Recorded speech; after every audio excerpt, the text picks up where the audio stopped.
Gledate oddajo Klepet ob kavi. 1300 žensk vsako leto naj bi zbolelo z rakom na prsih. In to je star podatek. A hkrati, kljub temu, da je to velik pereč problem in velik izziv sodobnih žensk, vendar lahko veliko naredimo same. Kaj točno boste danes dejansko izvedeli? Vse malčkeno se vam že sanja, ampak danes pa tudi malce drugačen pogled na vso to dogajanje. Velikokrat ste že slišali naše goste, ki so govorili o tem, da jim je bolezen, ja, kar precej stvari vzela, ampak da jim je ogromno dejansko dala.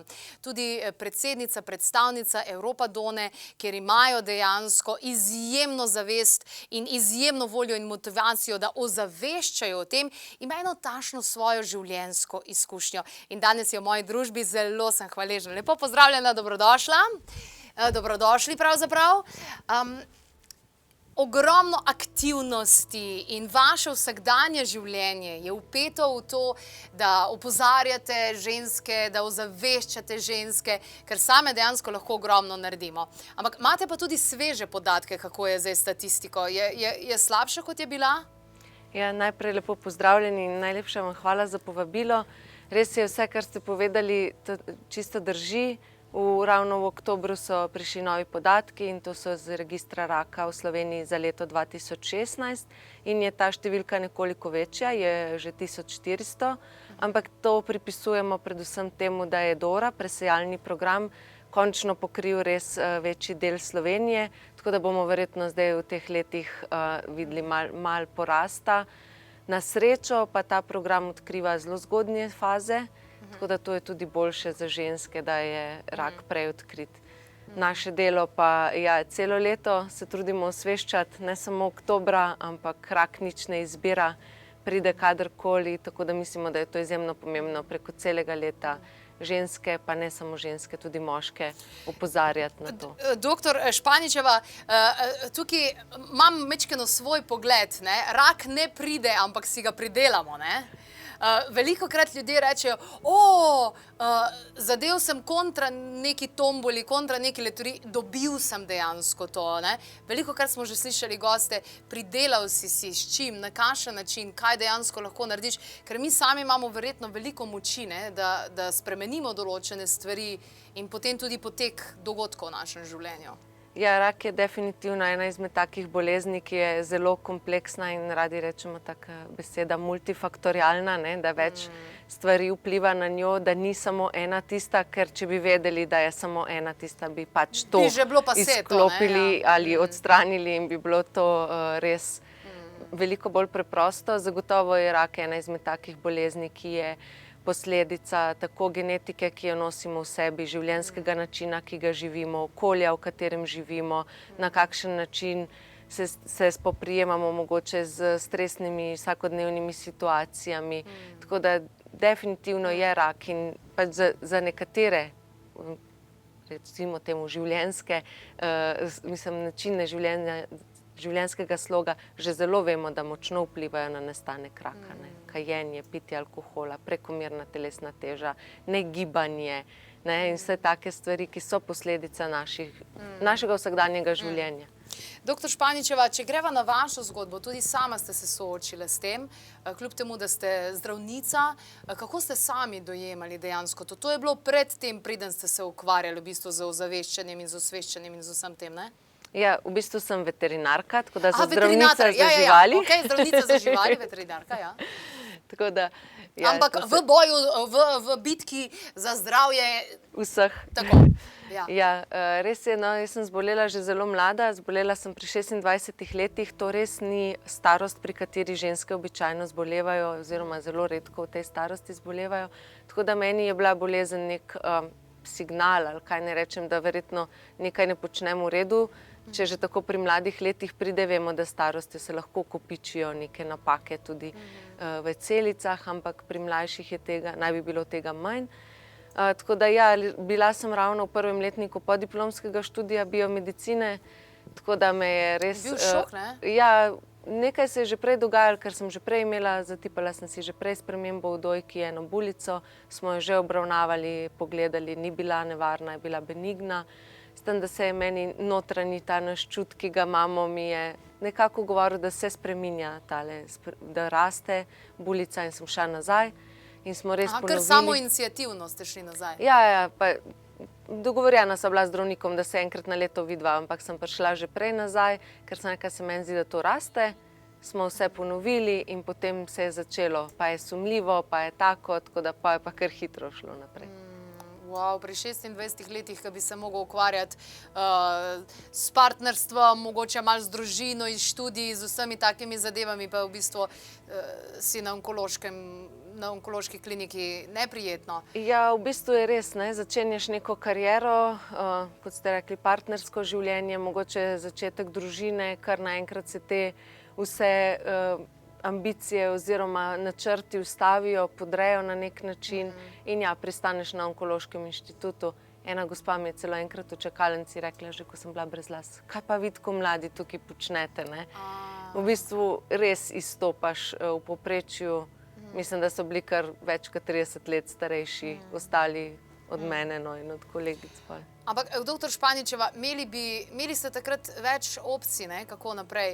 Ena opcija bi lahko bila, da bi vas depresija zadela, pa da bi bila to neka travma, zaradi katere ne bi mogli konkretno napredovati v življenju, da bi živeli celo življenje v strahu, celo življenje v skrbi, celo življenje malce paranoični.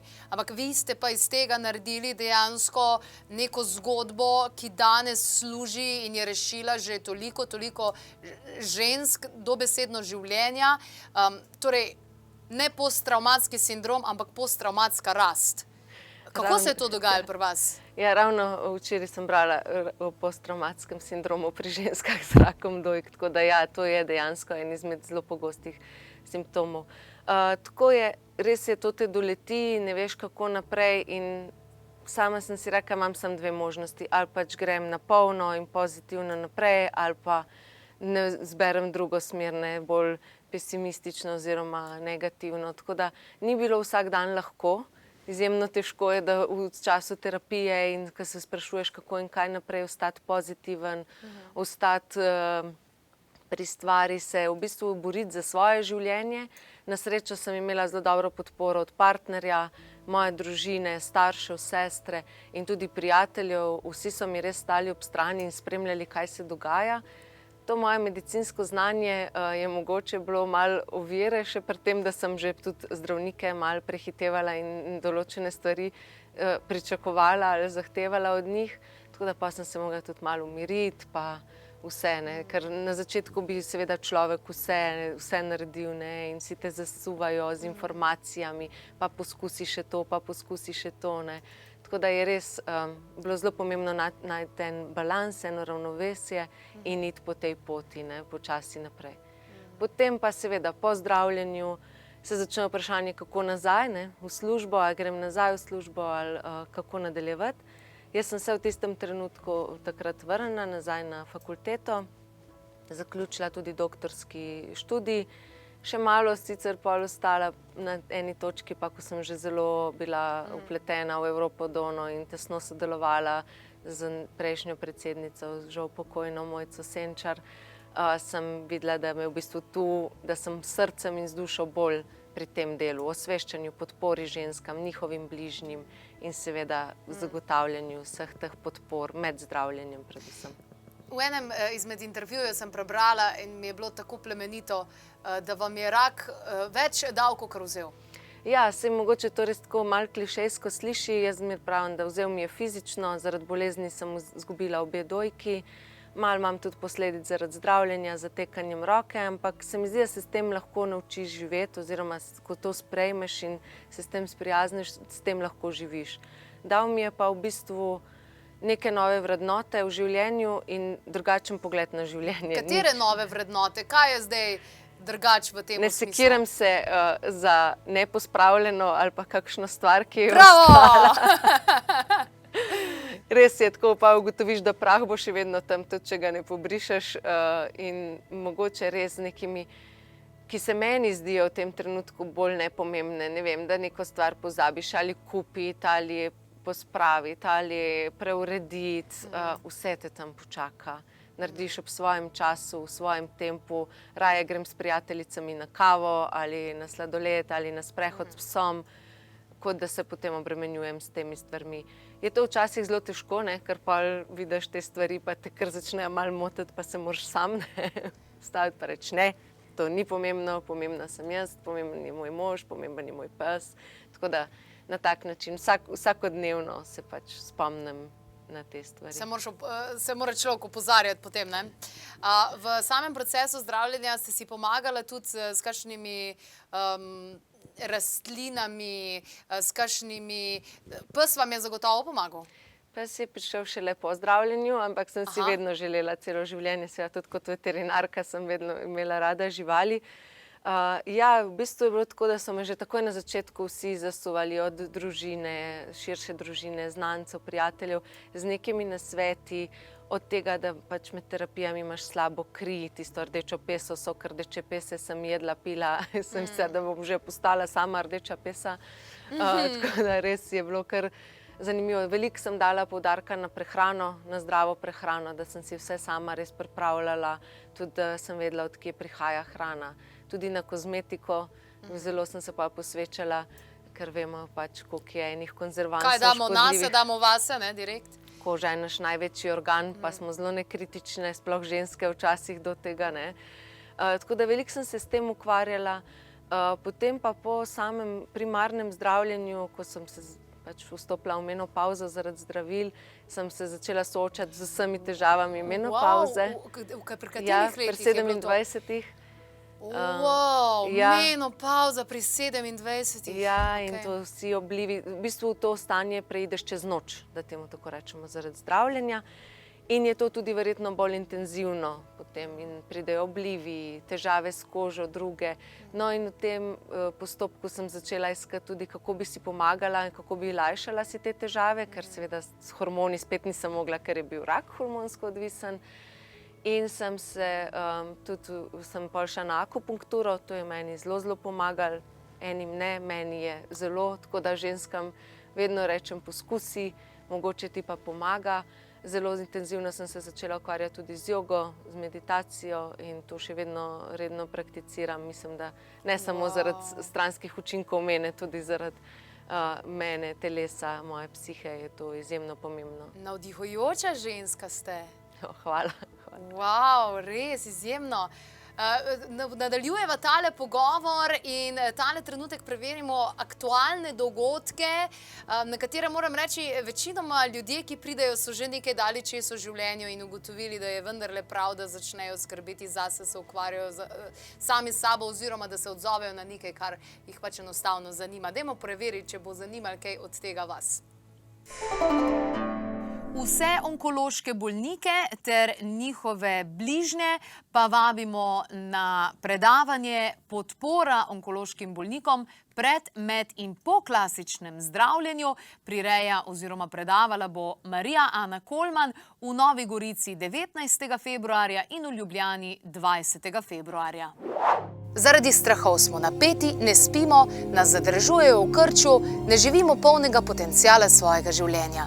Na celodnevni delavnici bo Tatej Pretnar naučil tehnik za preseganje in odpravljanje strahov. Vabljeni na celodnevno delavnico v soboto 29. februarja.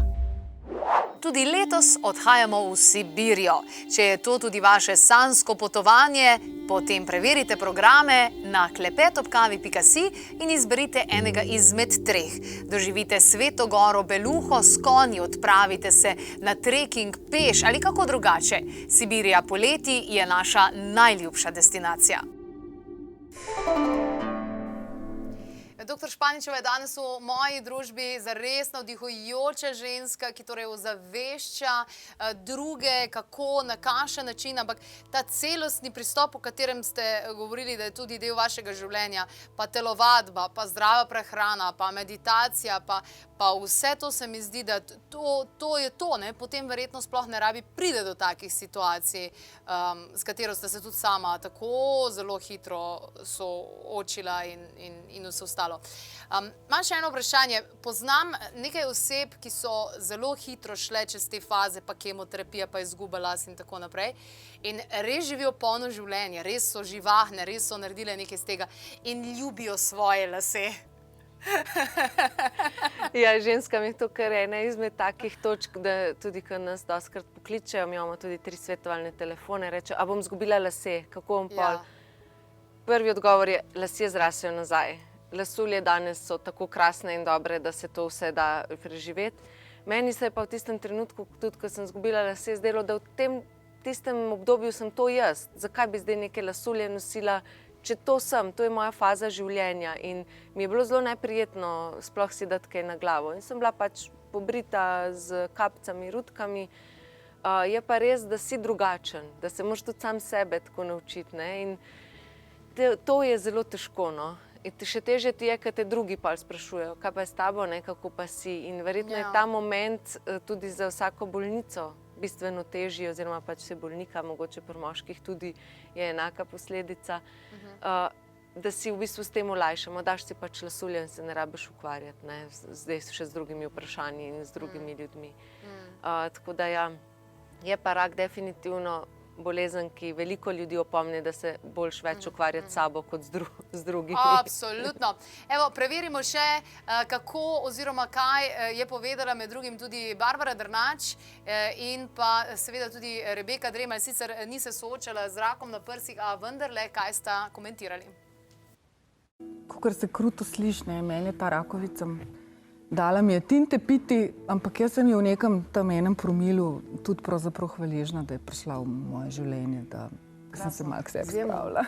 Jaz načeloma sem človek, ki si kljub temu, da me ljudje ne dojemajo na takšen način, ampak jaz si zelo stvari jemljem k srcu. Zdaj, če bi to se navezala na raka ščitnice, bi rekla, pa na ta del bi rekla, da zelo veliko stvari požiram, ne? In tle grlena čakra je ravno tisto, kar pravijo, da je, če nekaj zadržuješ v sebi in to. In jaz sem sploh v tem show biznisu, ki se mi zdi, da moraš zelo velikrat kako grenko stvar tudi pogoltniti, ne. In jaz mislim, da je bil to glavni razlog, da sem preveč požirala in premalo v bistvu imela sama sebe rada. Jaz sem si bila, ne vem kje, na katerem mestu, ampak zagotovo med prvimi 5, 6 me ni bilo. Tako o bolezni in vseh teh zadevah veliko govorimo na spletni strani, kjer lahko najdete tudi protokol vsi bivši onkološki bolniki. Vemo, da zadeve se včasih ponovijo in Marijana vam je v sodelovanju z dr. Korepanovim in drugimi fitoterapevti ruskimi pripravila tudi protokol za krepitev imunskega sistema, zato da se zadeva ne ponovi oziroma da imamo manj možnosti in da boljše skrbimo za svoje telo, ker se imamo radi in se cenimo. Dr. Španičeva, zares sem hvaležna, da ste odprla sebe, svoje srce in povedala čisto iz prve roke, kako je bilo vse. Darilo teme je moja nova knjiga, ki vam jo z veseljem podarjam. Govori pa o tem, da to, kar dejansko ste povedala, da vse tiste težke stvari v življenju, ki pridejo, vsa tista tema, ki pride, potem pride svetloba in tema tudi pride z namenom. In pri vas je bil to absolutno namen, da danes opravljate tako plemenito delo pri tej organizaciji, pri tem združenju Evropa Dona Slovenije kot zdaj.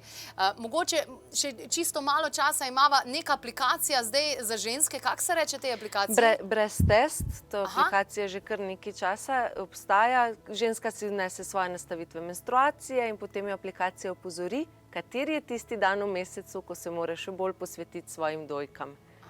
V tem smislu, da si jih z ljubeznijo zmasira.